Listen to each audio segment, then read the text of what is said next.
Hello வணக்கம் and welcome to cricket Indians Tamil channel. இந்த வீடியோவில் நம்ம அதை பற்றி பார்க்க போகிறோம் அப்படின்னா மும்பை இந்தியன்ஸோட லேட்டஸ்டான இதை பார்க்க போகிறோம். ஸோ ஃபர்ஸ்ட் வந்து பார்த்தீங்கன்னா நம்மளுடைய ஓஜி ட்ரெண்ட் போல்ட் வந்துட்டு இப்போ கொஞ்சம் கொஞ்சமாக நமக்கு எடுத்துட்டு இருக்காரு. ஸோ ட்ரெண்ட் போல்ட்டை பொறுத்த வரைக்கும் ஸோ இப்போ வந்துட்டு அவர் நம்மளுடைய சைடில் வந்துட்டு எம்ஐக்காக தான் ஆடிட்டு இருக்கிறாரு. ஸோ டோட்டலி அவருடைய பெர்ஃபார்மன்ஸ் ஒரு மிகப்பெரிய லெவலில் ஒரு பவர் பிளே பவுலராக ஸ்ட்ரைக் பண்ணணும் அப்படிங்கிறது தான். ஸோ நேற்று மேட்ச்சில் நம்மளுடைய ட்ரெண்ட் போல்ட் வந்து பார்த்தீங்கன்னா 4 ஓவர்ஸ்க்கு வந்து 16 ரன்ஸ் மட்டுமே விட்டு கொடுத்து ஒரு விக்கெட்டையும் எடுத்து 4 எக்கானமி அப்படிங்கிறதுல பவுல் பண்ணியிருந்தாரு. ஸோ ட்ரெண்ட் போல்ட் நல்ல ஒரு எக்கானமிக்கலாகவும் லீத்தலாகவும் இருக்கும்போது ஸோ கண்டிப்பாக மும்பை இந்தியன்ஸுக்கு அது ரொம்பவே வந்து எஃபெக்டிவாக இருக்கும். ஏன்னா இந்த மாதிரி ஒரு விஷயத்தில் வந்துட்டு ஒரு வரணும் அப்படிங்கிறது தான் அவங்க வந்துட்டு மிகப்பெரிய லெவலில் ட்ரெண்ட் போல்ட்டை வந்துட்டு எடுத்ததுக்கு முக்கியமான ரீசன். ஏன்னா கூட பும்ராவும் சேர்ந்து அந்த இடத்துல பேரப் ஆவார். ஸோ இன்ஜுரி அப்படிங்கிறதெல்லாம் பெரிய விஷயமா யாருக்குமே இருக்க போகிறதில்ல. ஸோ பும்ரா, தீபக் சகர் 2 பேருமே வந்துட்டு ஒரு பிரைம் ஃபார்மை மெயின்டைன் பண்ணும்போது ட்ரெண்ட் போல்ட்டோட இந்த ஒரு நல்ல ஒரு எக்கனாமிக்கல் ஸ்கில் அப்படிங்கிறதும் வேற லெவலில் இருக்க போகுது. ஸோ இது வரைக்கும் வந்து பார்த்தீங்கன்னா 7 மேட்சஸில் 5 விக்கெட்ஸ் அப்படிங்கிறத வந்துட்டு எடுத்திருக்கிறாரு. அவருடைய எக்கானமி ரேட்டும் டீசெண்டாகவே வந்து மெயின்டைன் ஆகிட்டு இருக்கு. ஸோ ட்ரெண்ட் போல்ட்டோட இந்த ஒரு ஃபார்ம் உண்மையாகவே மும்பை இந்தியன்ஸுக்கு ஒரு மிகப்பெரிய லெவலில் எஃபெக்டிவாக இருக்கும் அப்படிங்கிறது தான் என்னுடைய ஒரு ஆப்ஷனாக இருக்கு.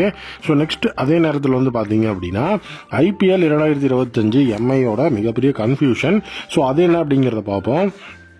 மும்பை இந்தியன்ஸோட மிகப்பெரிய கன்ஃபியூஷனாக இந்த ஒரு IPL 2025 எடுக்க போகிறது என்ன அப்படின்னா, ரோஹித் சர்மா வந்துட்டு பிரைமரி ஓப்பனிங் பேட்ஸ்மேன். ஸோ அவர் கூட வந்துட்டு யாரை ஓப்பனிங் பேட்ஸ்மேனாக நம்ம இறக்குறது. ஸோ அது வந்து பார்த்தீங்கன்னா கண்டிப்பாக உங்களுக்கு ஒரு பெரிய கன்ஃபியூஷனாக இருக்கும். ஏன்னா அந்த இடத்துல ஆப்ஷனில் 2 பேர் தான் இருக்காங்க. ஒன்று ரியான் ரிக்கில்டன், இன்னொன்று வந்து பார்த்தீங்கன்னா வில் ஜாக்ஸ்.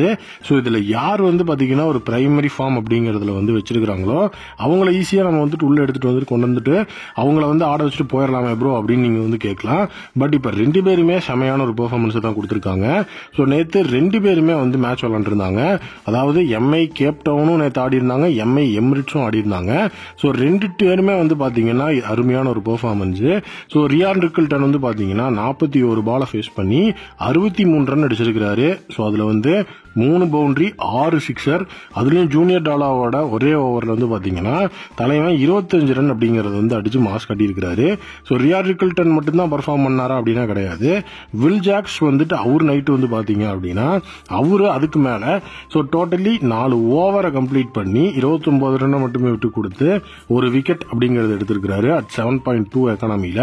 ஸோ அது மட்டும் இல்லாமல் அவங்க நேற்று விளாண்டது வந்துட்டு ஒரு பவுலிங் ட்ராக்ல.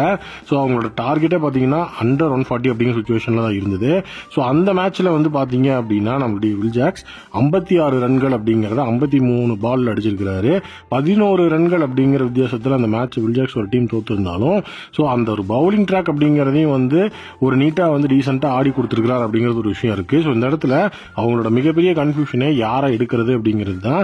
அட்வான்டேஜ் அப்படின்னு வந்துட்டு பார்க்கும்போது வில் ஜாக்ஸ் வந்துட்டு ஓவர் போடுவார் அப்படிங்கிற விஷயம் இருந்தாலும் 2 பேரும் இதே மாதிரி வந்துட்டு பெர்ஃபார்ம் பண்ணிட்டு இருக்கும்போது யாராக இருந்தாலும் கண்டிப்பாக கன்ஃபியூஸ் ஆகிறதுக்கு வாய்ப்பு இருக்கு.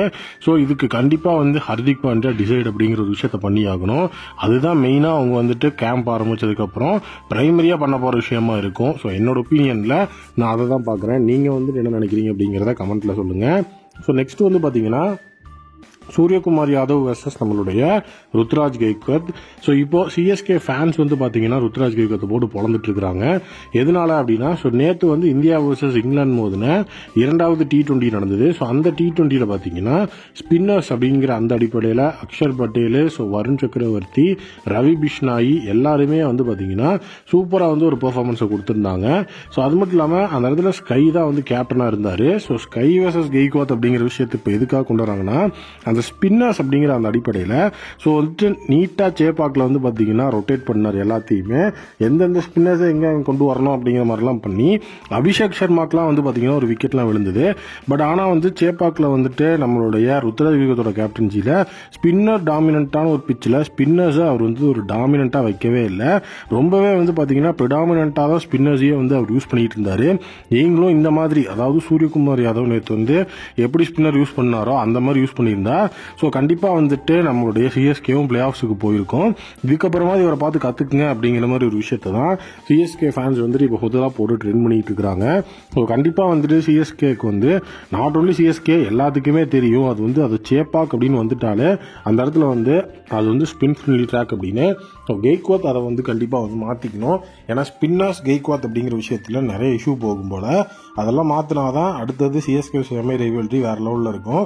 இல்லைனா கண்டிப்பாக வந்துட்டு நம்மால் சூரியகுமார் யாதவ் வேறு லெவலில் அவுட் ப்ளே பண்ணிட்டு போயிட்டே இருப்பார். உங்களுடைய ஒப்பீனியனில் நீங்கள் நினைக்கிறீங்க அப்படிங்கிறத கமெண்ட்டில் சொல்லுங்கள்.